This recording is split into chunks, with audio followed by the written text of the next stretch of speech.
Love. It is the word most spoken in poetry, most sung in music, most promised in vows, and yet most poorly understood. We speak of love as if everyone knows what it is, but ask a philosopher, and the answer becomes far more complicated, far more interesting, and perhaps far more unsettling. Is love a fire that elevates the soul, or a weakness that exposes us to manipulation? Is it a virtue we practice, or a passion that overwhelms us? Is it the path to God, or an illusion dressed in sentiment? In this video, we will not look at love the way cinema does. We will look at it the way philosophy does, carefully, critically, and without sentimentality. We will travel across time and across cultures, from ancient Greece to Renaissance Italy, from 17th century France to medieval Persia. Four Western thinkers: Plato, Aristotle, Descartes, and Machiavelli. Four Persian voices: Rumi, Attar, Sa'di, and Nizam al-Mulk. Each of them asks, "What is love?" and each of them gives a different answer. Part 1. Ancient Greece. Love as desire and as virtue. Let us begin where Western philosophy begins, in ancient Athens. The Plato, love is lack, love is assent for Plato. Love is not a feeling of warmth or comfort. Love, or what the Greeks called eros, is a kind of restlessness. In the Symposium, Plato argues through the voice of Diotima, a wise woman and prophetess, that love arises not from fullness but from lack. We do not love what we already possess. We love what we are missing. This might sound pessimistic, but Plato transforms it into something extraordinary. Because if love is born from lack, then love is also the engine of searching. Love is what makes us reach beyond ourselves. Plato describes what scholars call the ladder of love, a progression, a spiritual ascent. First, we love a beautiful body. Then we begin to see that beauty of soul surpasses beauty of form. Then we fall in love with knowledge, with ideas and laws and justice. And finally, at the highest rung of the ladder, we encounter beauty itself, pure, eternal, unchanging, not a person, not a body, not even a soul. But the form of beauty, what beauty is beyond all its appearances. Plato writes, "Love is the desire of the perpetual possession of the good." Notice he does not say love is possession. He says it is the desire for possession. Love, for Plato, is always reaching, never arriving, and this is precisely what makes it philosophical. To love properly, according to Plato, is to be drawn upward, out of the cave of appearances toward the sunlight of truth. Love, in this view, is not a private emotion. It is an education of the soul.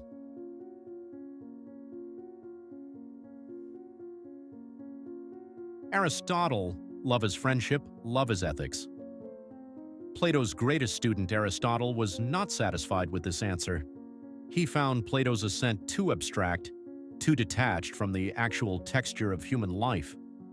Aristotle turns from eros to philia, not romantic desire, but friendship. And for him, the highest form of love is found not in transcendence, but in shared virtue between equals. In the Nicomachean Ethics, Aristotle distinguishes three kinds of friendship, and therefore three kinds of love. The first is based on pleasure, we enjoy each other's company. The second is based on utility, we benefit from one another. The third and highest is based on virtue, we admire and wish the good of the other, for the other's own sake. Only the third deserves to be called true love. Aristotle writes, "To love is to wish the good of another for his own sake. In virtuous love, I do not love you because you make me feel good. I do not love you because you are useful to me. I love you because I see your character, I admire your soul, and I want your flourishing, regardless of what I receive in return." This love is stable, it grows slowly, it requires time, shared experience, and mutual respect. Here we see the first great divergence in Western thought about love. Plato's love ascends away from the world, it is vertical. Aristotle's love roots itself within the world, it is horizontal. Plato asks, what does love lead us toward? Aristotle asks, What does love ask of us toward each other? Both questions remain alive today. Part 2. Early Modern Europe. Love as passion, love as political risk. We skip now across 15 centuries and arrive in the Age of Reason. The scientific revolution has begun. Philosophers are no longer satisfied with myths and metaphysics. They want mechanisms, causes, precision. Descartes, love as a passion to be governed. René Descartes, the man who declared, "I think, therefore I am," turns his analytical gaze toward the emotions. In The Passions of the Soul, published in 1649, Descartes offers something radical for his time, a scientific account of love. He defines love as a passion caused by the motion of the spirits, which incites the soul to join itself willingly to objects that appear agreeable. Let us unpack this. For Descartes, love originates in the body, specifically in what he calls the animal spirits, the physiological processes that transmit information from the senses to the mind. We perceive something as good or beautiful. That perception triggers a physical response, and that response is experienced by the soul as love. Love, then, is not purely rational, but neither is it purely irrational. It occupies a middle ground, the territory of the passions. Descartes distinguishes two forms: rational love, guided by clear judgment and accurate perception; blind love, distorted by imagination and projection. We often fall in love not with a person as they are, but with an image we have constructed of them. This is the dangerous form. For Descartes, love is not inherently moral or virtuous. It simply is a force arising from our embodied nature. What matters is whether reason governs it. This is a profoundly modern idea. Love cannot be trusted blindly. It must be examined. Machiavelli, love as political liability. And now, the most provocative voice in this conversation, Niccolò Machiavelli does not write about love as a philosopher of the soul. He writes about it as a strategist of power. In The Prince, his notorious guide to political rulership, he poses a question that has echoed through centuries. Is it better for a ruler to be loved or feared? His answer is unambiguous. It is much safer to be feared than loved if one must choose. Why? Because love, Machiavelli argues, is built on gratitude, and gratitude is conditional. When circumstances change, when it costs someone something to remain loyal, gratitude dissolves and love evaporates with it. Fear, on the other hand, is sustained by self-interest. The fear of punishment does not fade when times become difficult. It becomes even more powerful. For Machiavelli, this is not cynicism, it is realism. He observes that human beings are, by nature, self-interested, not evil, but strategic. In moments of crisis, they act in their own interest. A ruler who has built authority on affection will be abandoned. A ruler who has built authority on respect, and if necessary fear, will endure. Now, and this is important, Machiavelli does not deny love. He does not say it is worthless. He says it is unreliable as a foundation for political order. Love belongs to the private sphere. Power belongs to the public one. To confuse the two is to court disaster. Part 3. Persian. Thought love as the fabric of existence. We have traveled through Greece and Europe. Now let us turn eastward to one of the richest intellectual and poetic traditions in human history. Persian thinkers do not approach love the way Western philosophers do. They do not separate love into categories. They do not subordinate it to reason. In Persian thought, love, ishq, is not one force among many. It is the force, the ground of everything. Rumi, love as the annihilation of self. Rumi is perhaps the most widely read poet in the world today, and at the center of everything he wrote is a single conviction: love is not something we do. Love is something we are dissolved by. Rumi writes, "Reason is powerless in the expression of love. Love alone knows the secret of love." This is a direct challenge to both Plato and Descartes. For Plato, love is guided by philosophy, by reason's assent. For Descartes, love must be governed by reason. For Rumi, reason itself is insufficient for love. Love surpasses reason, it precedes reason. In Rumi's mystical framework, rooted in Sufi Islam, love is the fundamental nature of reality. God is the source of all love. The human soul, having come from God, yearns to return, and that yearning is ishq, divine love.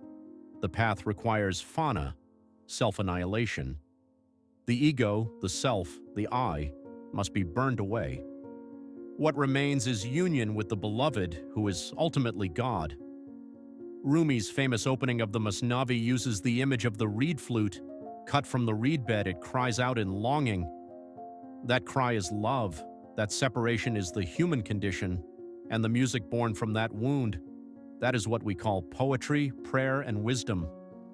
Attar, love is a journey through annihilation.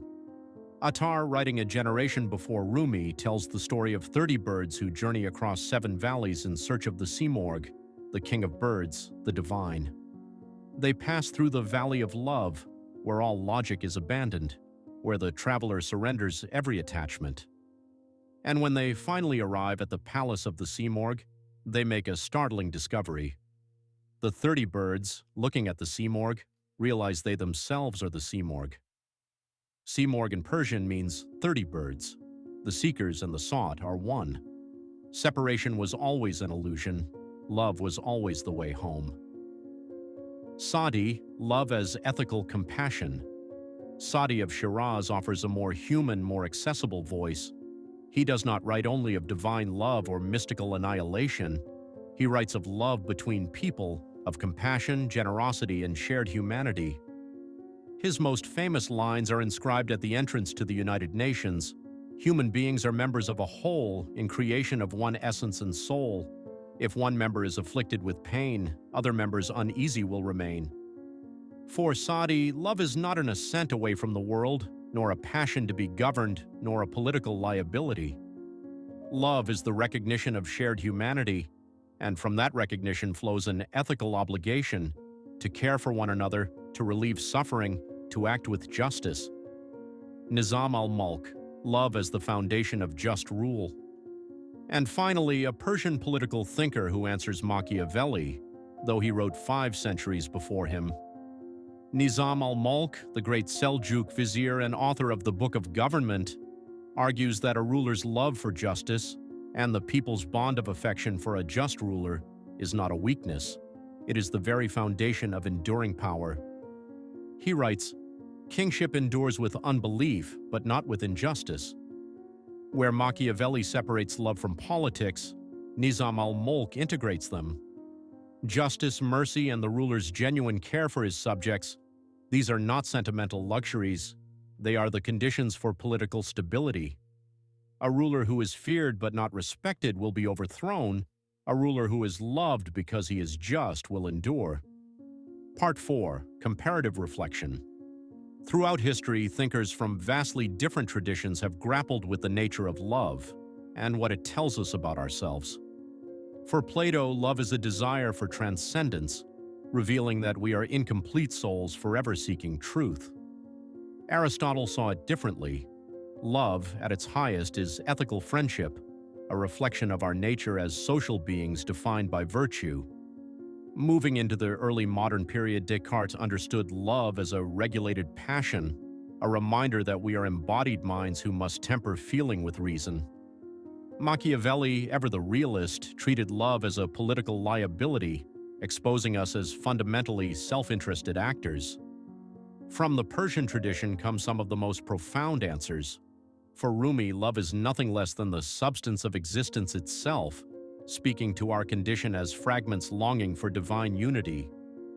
His predecessor Attar went further still, describing love as a journey of annihilation in which we discover that we are the very thing we have been seeking all along. The poet Sadi brought love back to earth, defining it as compassion in action and affirming that we are, at our core, members of one another. And finally, the statesman Nizam al-Mulk saw in love a moral foundation, insisting that we are beings who endure not through power alone, but through justice. Each definition of love is also a definition of what it means to be human. Plato's love belongs to a being who is incomplete but upward-seeking. Aristotle's love belongs to a being who is social and moral. Descartes' love belongs to a being who is rational but embodied. Machiavelli's love belongs to a being who is strategic and self-interested. Rumi's love belongs to a being who is divine but forgetful of it. The question is not which of them is right. The question is, which of them speaks to you? Conclusion. Perhaps love has no single definition because human beings have no single nature. We are, at different moments, each of these things: incomplete souls, social animals, embodied minds, strategic actors, divine sparks in temporary exile. And love, whatever it is, seems to respond to all of them. The real philosophical question is not, what is love? It is, when should we trust it, and when should we examine it? Thank you for watching. If these ideas moved you or challenged you, leave a comment below. Subscribe if you'd like to continue this conversation.